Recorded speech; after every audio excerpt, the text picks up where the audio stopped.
श्रीधरः स्वधाम्ना अन्यांश्च हस्तचरणश्र तस्य परमात्मनः श्रेष्ठं तेजः ध्यायन्तः वयं सर्वेपि अत्र वसिष्ठाश्रमस्य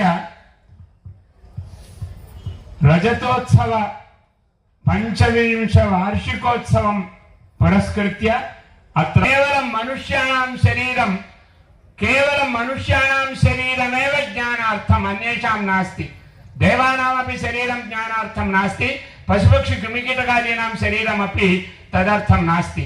केवलं वयं मनुष्याः अत्यन्तम् अदृष्टशालिनः, तत्रापि भारतदेशे उत्पन्नाः वयम् अदृष्टशालिनः, तत्रापि आन्ध्रप्रदेशे जन्म प्राप्तवन्तः वयम् अत्यन्तं धन्याः।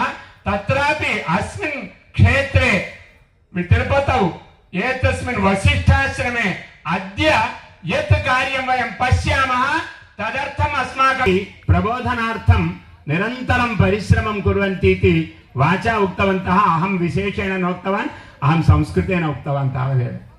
अतः द्वेषमपास्य सर्वजनतामेकात्मतां सर्वथा कर्तुं सर्वजनतां सर्वस्यापि जनस्य अभेदवृत्तिर्भवेत्, अद्वेषवृत्तिर्भवेत्। तदेव भारतदेशस्य गौरवकरं साधनं भगवद्गीतादिषु ग्रन्थेषु बोधितम्। సంస్కృతం ఎట్లా ఉంటుందంటే ప్రభాకర్ శర్మ గారి లాగా ఉంటుందని చెప్పొచ్చు.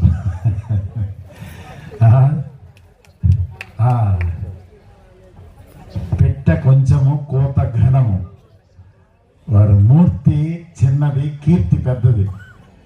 అటువంటి అద్భుతమైనటువంటి విషయం. మరి వారి కంఠము చాలా అద్భుతమైనటువంటిది. మరి వారి శ్రద్ధ, భక్తి, జ్ఞాన దృష్టి, సమత్వ దృష్టి ఇవన్నీ కూడా చాలా గొప్పది. ఇవన్నీ కూడా వర్ణాతీతమైనటువంటి విషయాలు. మరి మా ప్రణవాసాలు అన్నారు,